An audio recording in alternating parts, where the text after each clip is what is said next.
Relaxed Dog Podcast. The podcast where the dogs are the stars of the show.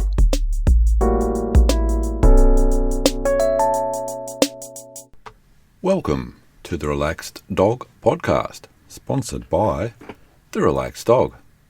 Thank you for listening. I'm your host, Robert Ober, and I hope that you and your dog are well. This week is the last week to vote for last month's I Can't Believe My Dog Ate Something. So head on over to the Relaxed Dog Podcast Facebook group and cast your vote. Got a couple of small items in doggy news and also a trivia question this week for you. Let me know if you think that's worth doing every week. My guest this week is a first for me, the first international guest.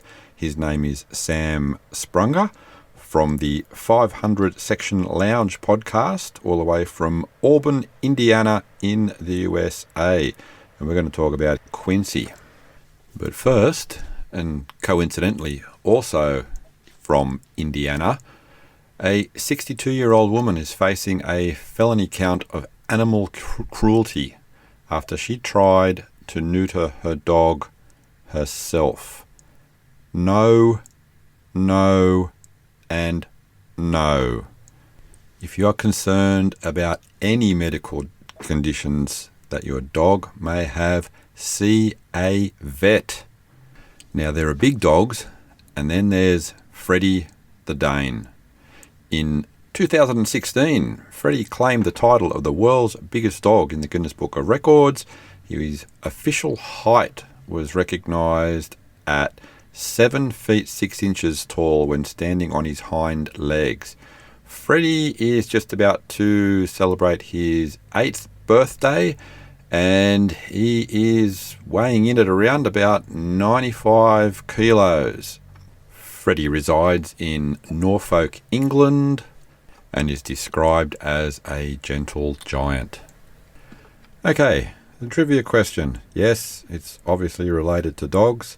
Now, if I said 5 names: Santana, Ty, Sam 7, Boyka, and Icar, can you tell me what movie am I talking about? I'll post that in the Facebook group. And now on to this week's guest, Sam Sprunger. Welcome everyone to the Relaxed Dog Podcast. I am here today with Sam, and we're going to talk about Quincy. Yes. Put us back into why or how or where did Quincy and you connect? Okay. Well, actually, we got to go back even further than probably good 10 years prior to when I got Quincy. And going back a fair bit then. Yeah. There was a TV show when I was growing up called Coach here in the United States. And Craig T. Nelson was the coach. He was an American football coach. And his assistant coach had a dog, and it was a Basset Hound named Quincy. And I loved the character, the assistant coach interacting with the dog. And I told my mom that day that episode that I saw was my first dog that I own as an adult will be a Basset Hound. And if it's a boy, I'm naming him Quincy. So that's kind of where the seed was planted, because fast forward to when I was 22, getting ready to turn 23, my mom tricked me saying that at my brother's house, that my brother's dog's head got stuck in the fence. And I'm like, well, just lift the fence. It's chain link. What is it that I need to do to come do this? And she said, we're just really worried he's gonna get hurt. And I'm like, no problem. So I worked in a factory, and I was coming home, and I walked to the backyard, and that's when my mom turned around and Quincy was with her. And nice. So that was my dog, so she had rescued him. There was the animal shelter close by to our home. She was good. She worked with the city government, and the animal shelter had contacted her because she said, if you ever get a full-blooded Basset Hound, that's what I want to know. So they contacted her, and they waited the 7 days that was required, and then they adopted Quincy for me. So that's where we made our connection. Oh, nice. So do you know roughly how old Quincy would have been with? We took him to the vet shortly thereafter because he was in sort of rough shape. He was a little emaciated, hadn't eaten very extremely well, so he was kind of thin. So we wanted to make sure he was good health wise. Other than that, and so we took him, and the doctor said he was about a year and a half to 2 years old at the time that we got him. Okay. Nice. And you didn't have any other dogs or other pets at the time? No, it was just my mom and me that lived together. I was just had stopped going to college for a while, and I was trying to start working in the world. So I was still living at home, and so we hadn't had a pet since probably when I was in 5th or 6th grade. So it'd been 4 or 5 years that, or at least a little bit more than that. Shoot, I'm backdating myself. About 8 or 9 years, I guess, since we'd had a pet. So she decided that she would allow me to have a dog at her house. So, so how are the first few weeks and months of Quincy's arrival in the household? Oh my, honestly, he took to me right away. He knew I was his owner. I guess I was his lead dog, I guess, because as soon as he came to me, I walked him home from my brother's. We were only half a mile away, so we walked, and he tried to sleep on the couch with me, like that day that we brought him home. So I think it honestly, it was one of those that we kind of knew that we were each other's buddies from the get-go. And really nice. there wasn't much of a kind of feeling out process either. We just kind of really just, we knew we were meant to be with each other. Oh, really nice. So inside dog or outside dog from the start, and then has that changed? Inside from the get-go. I personally, I don't hunt. I don't have any use for dogs outside of them being my pet. So my personal feeling is my dog's going to be an inside dog. He's going to sleep on the couch. He's going to get on the furniture. This is his house, and that's the way I treated it with Quincy. Was this is my house, but it's yours too, and so he never went into a cage when I had to go to work. I didn't have to worry about him. He was a crazy dog, but I never had to worry about putting him in a cage because I thought he would hurt himself or get into something that would hurt him stuff. He chewed. He was young at that time, when I first got him. So I knew there was going to be some process working through that. But other than that, I knew that he understood everything was his. I lived with him. He didn't live with me. Okay. So not too much furniture loss then. No. And honestly, the funniest thing that I ever had with him when it comes to destruction is, and it surprised the world out of me because he didn't actually eat it. This is when we moved in, when he came to live with me and my wife, once we got married and moved in to our house. He would grab the bread while he would take a loaf of bread, and he had free reign through the house. So we have a spare room. He'd take the bread up into the spare room and hide it behind the door and then close the door. And so he didn't destruct. And honestly, the bag wasn't even broke. That's how gently I think he carried it. But he did destroy a 5-pound bag of sugar, white sugar. That took a while to clean up, but he didn't devour it as in eating it. He grabbed hold of it because he thought it was a toy, and it broke open, and all of a sudden stuff started flying everywhere. Mm-hmm. Yeah, he provided me with a lot of good times. It's interesting. Our Doberman Marley sometimes will be sitting in the lounge room, and if she wants that little bit extra attention, you mentioned the bread, she'll go into the kitchen and do basically the same thing. She'll, not that she doesn't counter surf normally, but if we leave something like the bread too close, every now and then she'll go up, pick it up, and then bring it back to us, and then just put it down to say, I've got this, now give me a little bit of attention. And same thing, no puncture, no mad ripping into it, just, yes, now you've got to, at least acknowledge that I've done the wrong thing. At least tell me no, because then you're giving me a little bit of attention. You'll pet me, and there we go. From what I understand, this was in the time before internet, and cell phones, smartphones. I had one of those old phones, the first cell phones. And so there wasn't internet. So I did some research and I found out that Bassets normally have a little bit higher of a separation anxiety than, from what I understand, I guess most dogs have it, but for some reason Basset Hounds are at a level that it's a little more hyperactive to where they absolutely think you're never coming back. So I think Quincy was just taking it for, I need to hide this for later.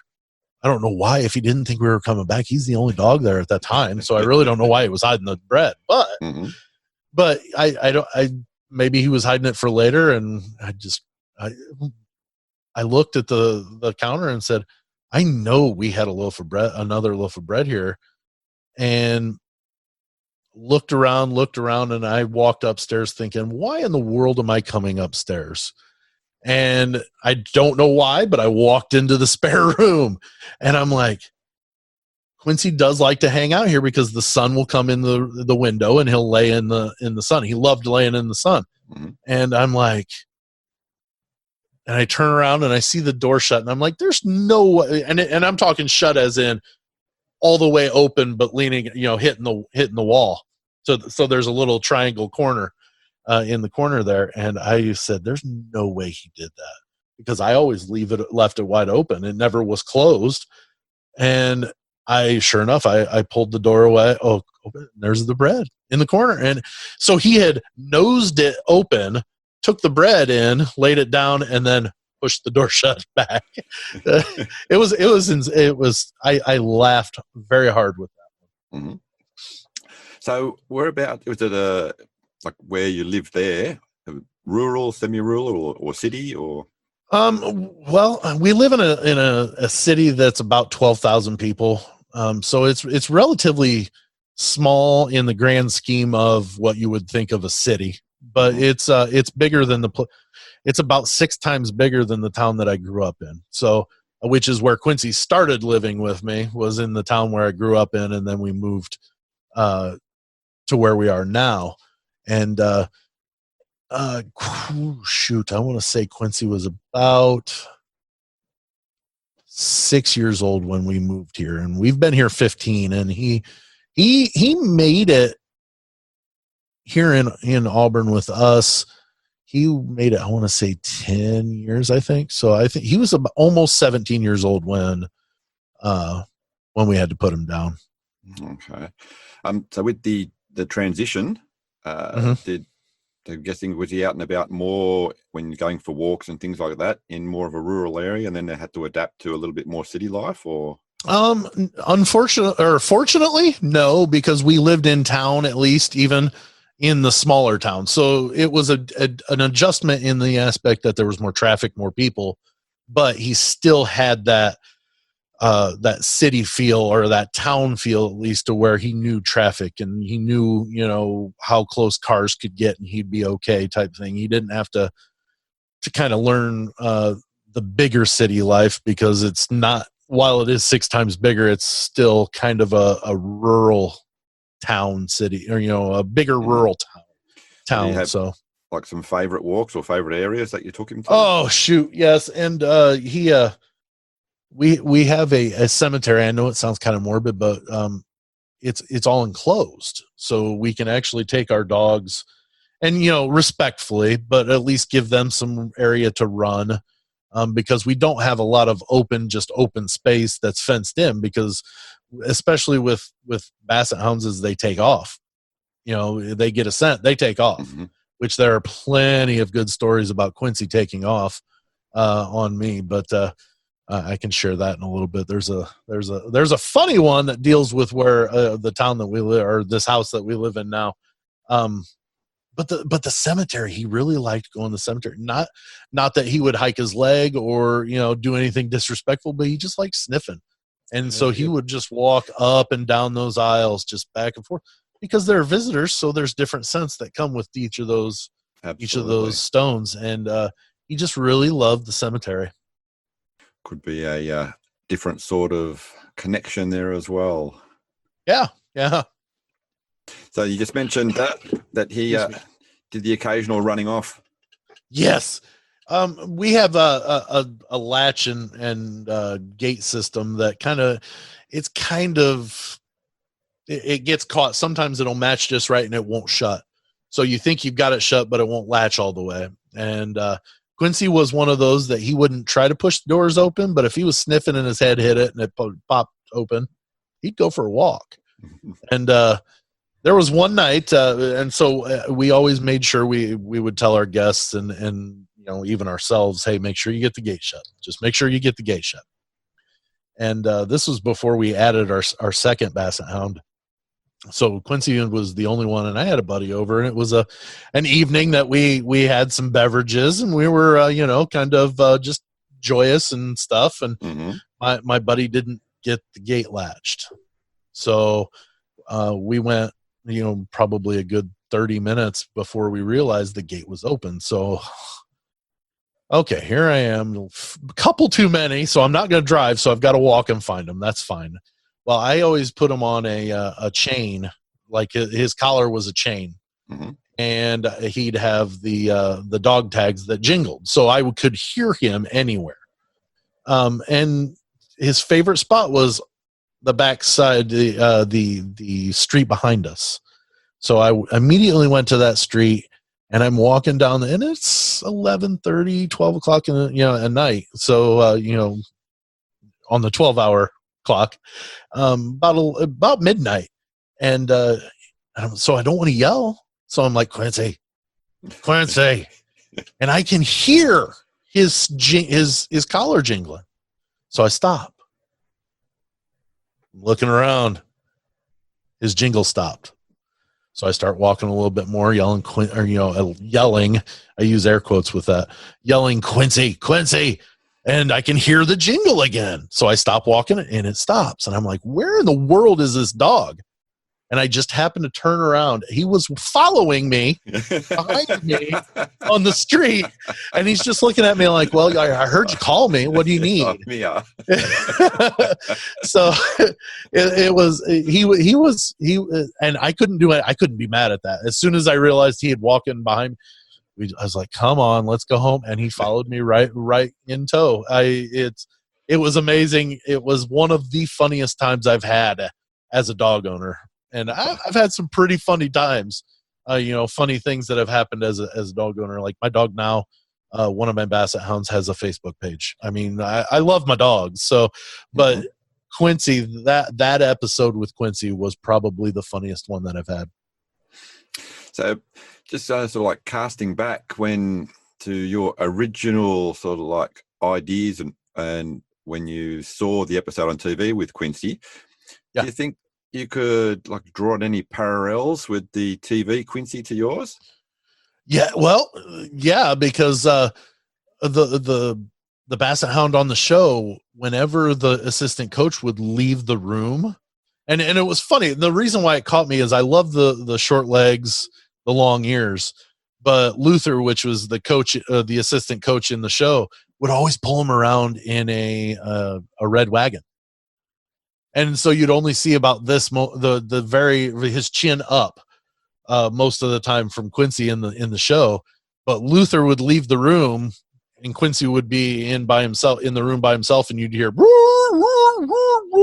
and then you'd walk in, or the character would walk back into the room, and the room would be trashed, and there's Quincy back in his wagon. my Quincy was very similar in the aspect of that's where the broken bag of sugar.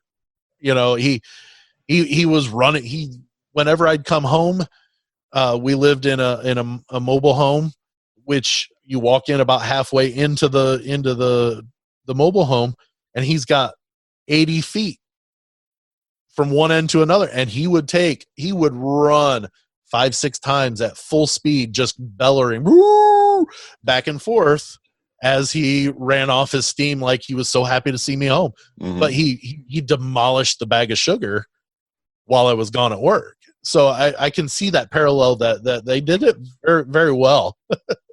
they had Basset demeanor down very well. So Quincy have any like favorite toys? And you know, he was not a toy dog. I have a couple of pictures where he had one of the rope bones that we'd bought him in the past and things like that. But that wasn't even what he wasn't playing with it when I took those pictures just to play with it. We had introduced our second Basset Hound. Quincy was about, I want to say 7 years old or so when we introduced Wrigley, our second Basset Hound. Well, Wrigley loved toys, so he would go around and grab every toy he could. So I have pictures of Quincy with the toys that we had bought him a few years earlier in his mouth, simply because he didn't want Wrigley to have them. Mm-hmm. He was funny in that aspect. He wasn't being mean about it. He was just like, no, you're not going to have this rope bone. This one's mine. You know, and then after Wrigley, I was like, okay, I don't get it. He would lay it back down and walk away from it with no interest. Just kind of to kind of say, this is mine. This is my house. Understand that these toys are mine, even though you're playing with them. Okay. But at the same time, he would play with Wrigley. So, and Wrigley was just one of those, and I know I'm introducing a second one, but Quincy was the only dog that Wrigley loved. So that's why I brought up Wrigley in that aspect. Is Quincy was, there were dogs that like I said, Wrigley didn't get along with any. My in-laws have dogs that hated Wrigley. They loved Quincy. Quincy was like just that dog that everybody loved. Cats weren't even afraid of him, and Quincy wasn't mad at cats. He's just like, hey, you know what? You do your thing. I'm gonna do my thing. Sounds very nice and laid back. So I'm guessing no issues when Wrigley was introduced into the household. Well, we kind of did that slowly. We brought him home. Wrigley was another rescue in the aspect that he was a foster dog. And we had to rescue him. We rescued him through adoption. And so we brought Quincy outside to Wrigley, so he could at least meet him there. And Quincy was literally sniffed him, licked his forehead, turned around and walked away. It was kind of one of those that we assumed that if he didn't growl and bark at him and try to, hurt him, that I think he was going to be okay with him. And Quincy they never actually had any fights. Oh, nice. So it was always kind of, well, and I had a son, a young son. They were basically, my son was born July 9th and I got Quincy on July 25th. So they were kind of born into my family about the same time. So Quincy kind of knew how to be kind of gentle with the younger beings. Mm-hmm. So, I mean, he would allow my son to yank his ears and things like that. We only had one time ever that we had any issue. And it was because I was holding my son. I surprised him when I sat down next to him and he snapped at me. And that was the only time we had ever any issue. And after that, he realized, well, you know what? That little boy he's holding is pretty important.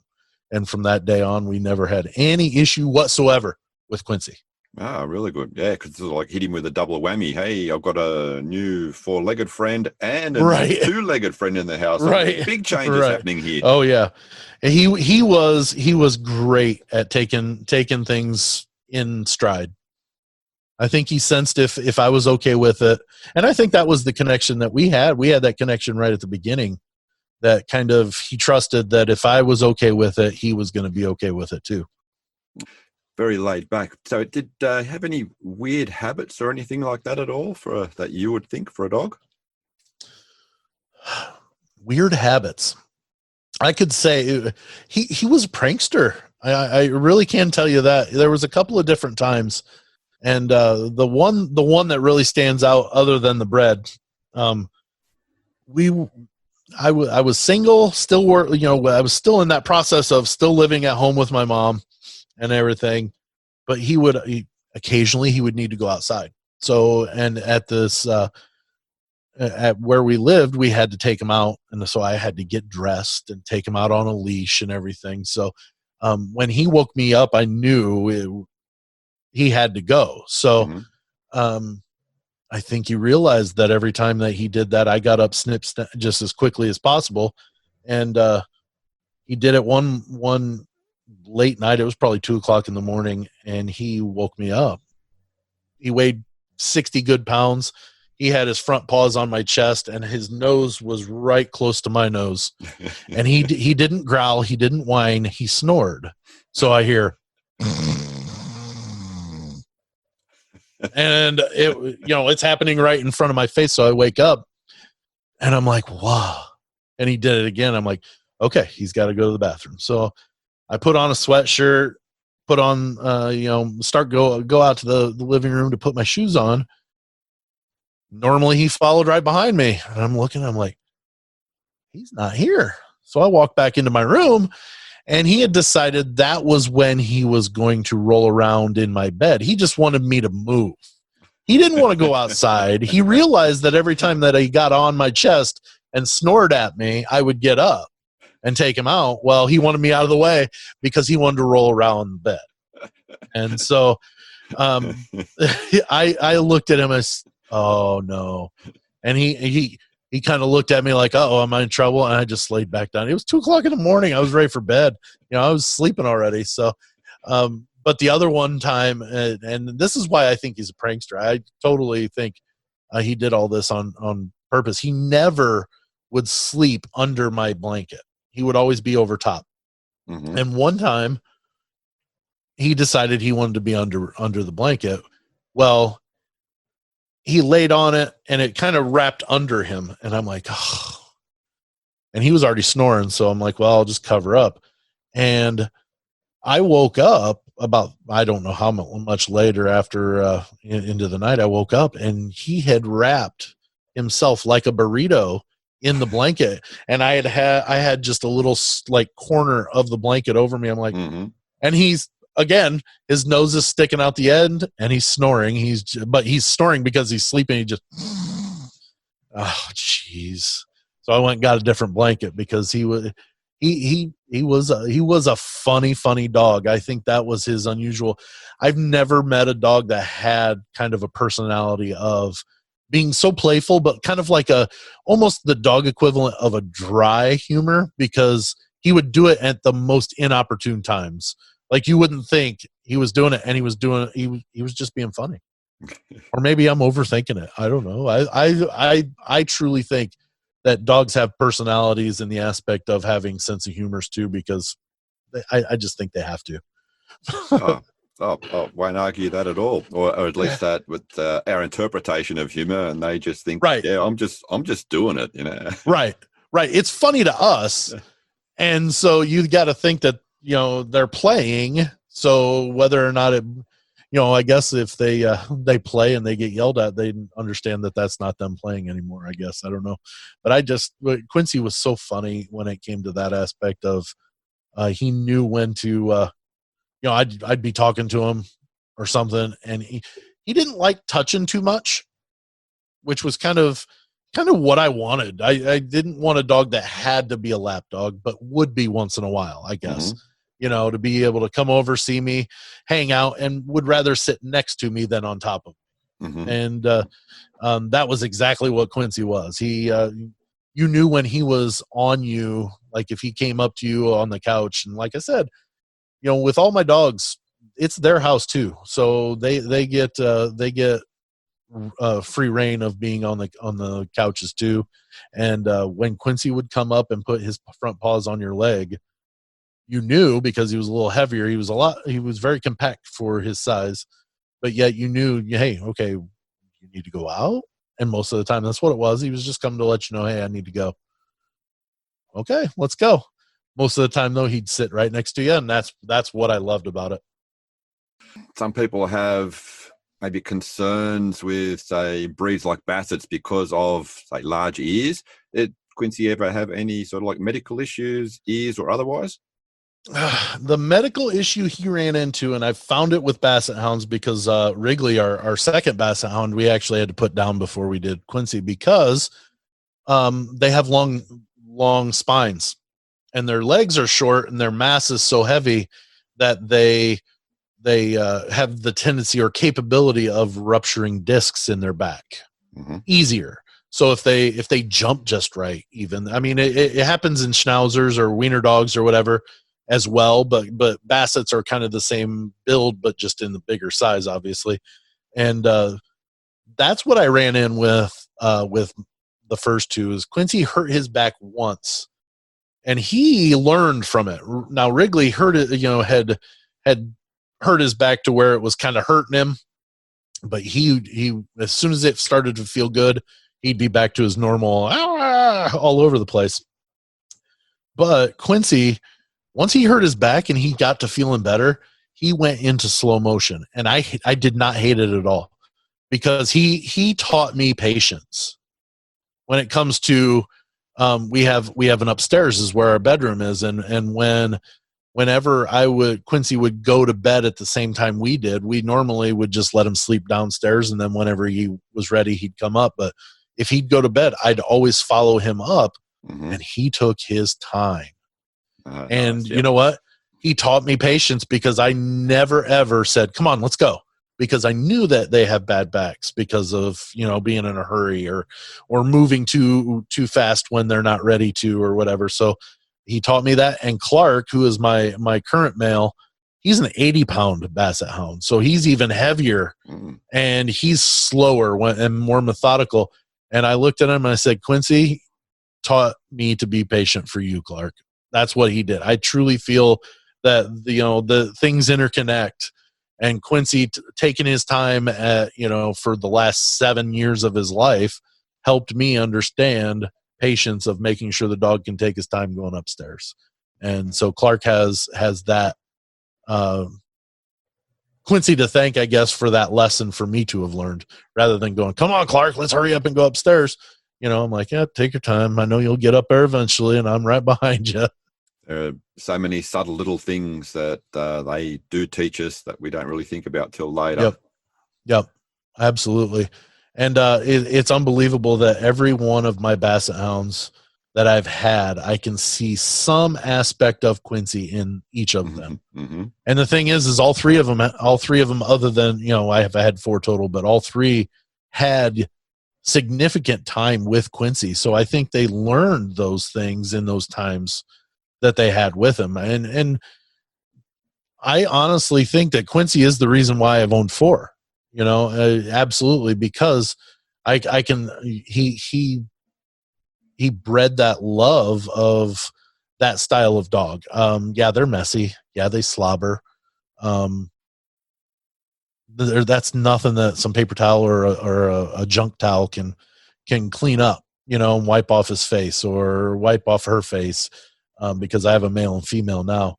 And, it's just, they're so loving. That's why I love them. And Quincy set the bar so high, but made it possible for me to say, okay, hey, I saw that in Quincy when he was, Clark's age or whatever. So, Quincy started a trend in my family that my mom got a Basset Hound because of Quincy.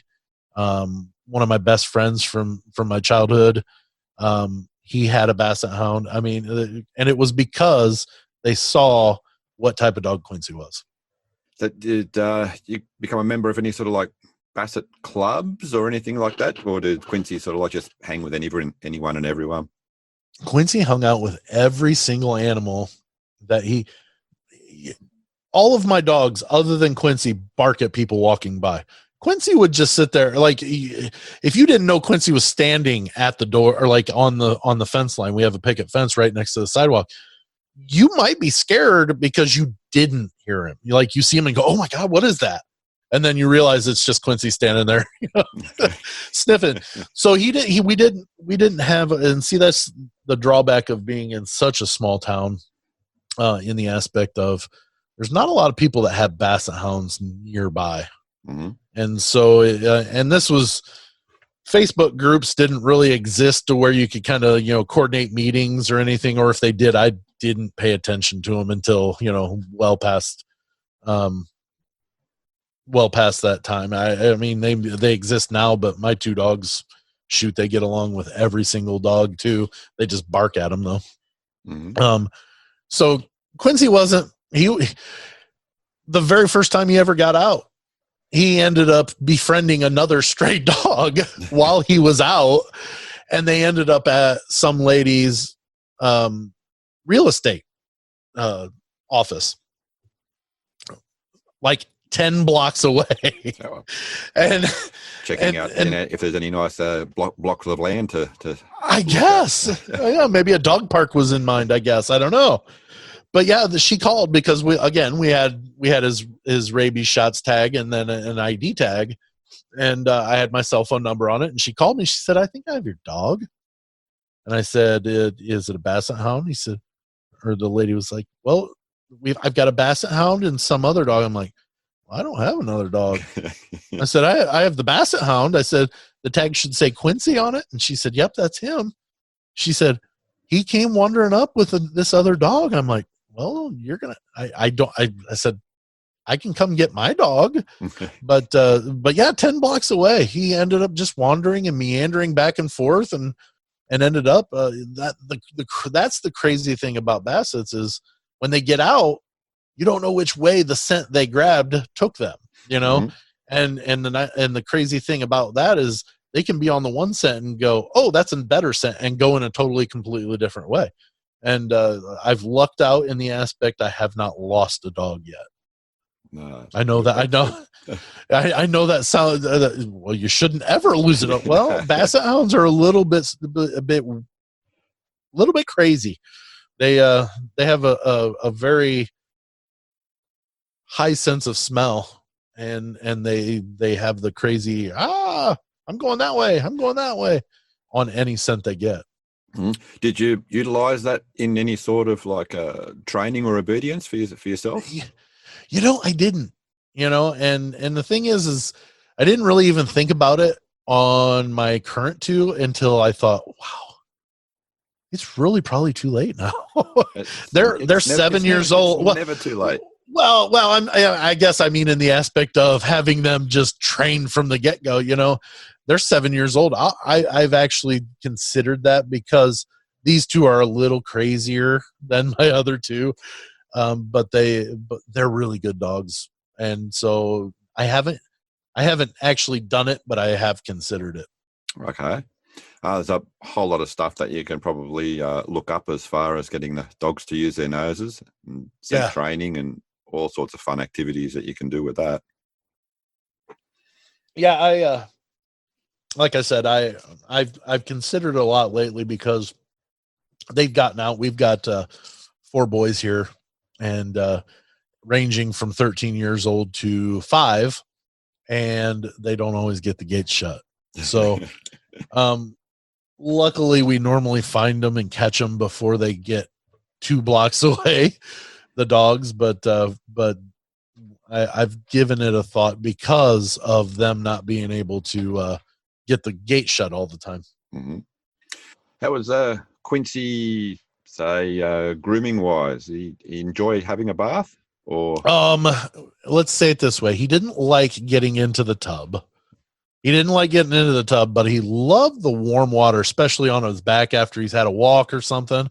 That back, it was sore for him the rest of his life, and he probably hurt his back. I'd been married maybe 2 or 3 years, and we're getting ready. So for about 8 years in his life, of his 16 and a half years, he had a bad back, and it was sore. if you picked him up the wrong way, you know, and just tweaked it in the wrong way, he would let you know it hurt. He wouldn't nip at you, but he'd let you know. Mm-hmm. And so, you know, you really got to, especially with Basset Hounds and I guess those longer dogs that have longer trucks, you got to make sure you support that back right near the back haunches. Absolutely. When you're picking them up, because if you don't, then you're putting that unwanted pressure on that back. And occasionally I would not get it in the right spot, or maybe I twisted him just right whenever I was picking him up to put him in the car, because we'd take our dogs to the in-laws. So Quincy would always make the trip. He loved riding in cars. That was one thing that he loved, going on just county road rides. So, you know, the open county, you know, the open back roads, he loved just riding. And it was normally a buddy of mine and me that would go, we'd chase storms or whatever, you know, it just, you know, whatever, you know, we were doing. I don't even really, just random, hey, we want to pass some time, let's chase this storm. And Quincy would ride shotgun right in the middle between us, just cruising along. And he loved watching the world happen. So, oh yeah, he was a special dog. And even my buddy and my mom and my nephew, who was really, really close to him, we still talk about Quincy. And he's been gone for about, I think, 3 years with this past May. I mean, I remember the date because he was around before my wife. He was around before I met my son. My son was born, but I didn't meet him until he was about a month old. And so like he was around when those monumental things happened.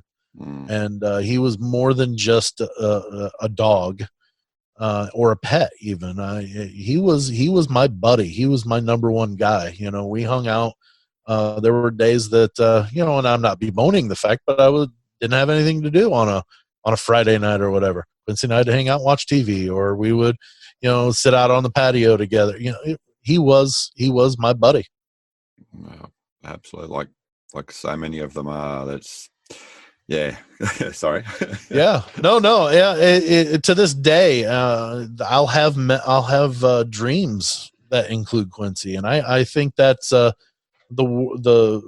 cosmic way of basically telling me that he's still around. He's there with me, and you know, that never will change. And so, and there's subtle appearances in my dreams. It's not that he's the main character of my dream, but he's laying on a dog bed in the corner, and I know that's Quincy. You know, he had one little white spot. He was a tricolored Basset Hound, and he had one little white spot on his back, right in the middle of his back, down near his tail, in the middle of the black fur. So like there was one time that I lost him, or that he had gotten out, and I couldn't find him. So I had to end up calling the police to let them know to be on the lookout for him. And they said, does he have any identifying marks? I said, he's got one white spot in the middle of the black fur near his tail. So, I mean, I've known in my dreams that that's Quincy because of the white spot right on the tail. Okay. So did he get picked up by the police? No, honestly, like about 10 minutes later, somebody called because they found him, and they found and Quincy didn't run. So if you walked up to him, he was gonna just come see you. He was gonna sniff your foot, and then you could look at his tag, and then they called. So he had a clean rap sheet. That's right. He didn't have any time in the clink. I asked this of all my guests. So if you have to complete the sentence, I can't believe my dog ate. Oh, well, I can't believe my dog ate my snickerdoodles, and there's a story behind this. So sorry, I just have to say snickerdoodles. What? Oh yeah, snickerdoodles. They're my they are a sugar cookie that has been rolled in cinnamon and sugar. Okay. And then baked. So then the cinnamon and sugar bakes into it. They're one of my favorite cookies, and I had brought a dozen home from my mom's house. And it was when Quincy was still kind of active. He didn't like jumping up too much, but he would jump up if he knew there was some food. Well, it was in a plastic handled bag on the table, and evidently it was too close. he grabbed that bad boy and ripped that open and ate my snickerdoodles. I'm Oh. not very happy. He ate my cookies. Any ill effects from that? Honestly, I was waiting for him to vomit or something, and nope, not a bit. Quincy looked at me and was like, "Yeah, I ate him. What of it?" And I didn't run into anything other than my contempt for him eating my cookies. It's amazing that you can have a love for an animal. Not that it's impossible. It's just that, and you can totally know that they love you back. Quincy taught me a lot of things growing up, and that's what I miss greatest about it is we learn from one another. Patience, I learned patience from Quincy, and I think he learned that unconditional love, and I think he knew that I cared about him and I cared about my son. So it was kind of the transferred, if you love him, I love him too. And that takes you a long ways in the world. And I've kind of learned that through the process of growing older, with him around. And then, since then is, if somebody finds some greatness in somebody you love, then you know what, if I love you and you love them that much, I can love them too. And Quincy's done that. He's gotten me through some hard times with that kind of thought process. I know it's kind of deep on and maybe even some people think that's silly, but I think dogs are a little bit more receptive than what a lot of people want to give them credit for. Absolutely. And I definitely think a whole lot of more people should take lead from the sentiments that you just said. Yeah. If there doesn't need to be a specific reason for love, but if another being shows that, then follow. And I think the world would be a much better place. Oh, absolutely. Now, that's not to say I don't think there's a lot of good things happening in this world, but there's still things that we need to learn, and why can't we get that off of a dog? While they are an animal, they're still part of our family, and we should be able to learn from anybody or any being or anything, life lessons. So I wholeheartedly think that dogs are here for that reason as well. Absolutely. Well, thank you again very much for sharing the No life problem. of Quincy. Yeah, it's not often that I get to sit and talk for an hour about him, and it's great because I honestly, if you had more questions, I would be able to talk longer. But I think you probably got a lot more going on a Saturday than listening to me talk about Quincy. But yeah, I appreciate you letting me come on and talk about him. It's always nice to be able to recall a great friend, and that's exactly what he was. No, sure. The pleasure is mine, and I'm sure. Is there anything that you want to plug? Yeah, sure. Why not? I actually host a podcast with a couple of other buddies. It's called the 500 Section Lounge, and what we do is we have interesting people on. We like to laugh, we like to joke around, and I think you probably can catch that from just talking to me. That I like to laugh, I like to have a good time, and so do the other two that host it with me. And you can find us on Twitter. It's at 500_section. If you want to go on to Facebook, 500 Section Lounge. We're on Instagram, at 500 Section. You can access our website from any of those. I would give the link, but it's really long, and I'd rather just get you to those social medias and then jump to the website from there. There's a bunch of stuff there. No, thank you very much again. Yeah, no problem. I appreciate it. Thank you very much for listening. I truly hope you enjoyed the show. Please feel free to tell a friend. A little shout out also to the listeners in San Jose from the United States, and also from Mountain View in the United States. Until next week, stay safe and remember, your dog is family.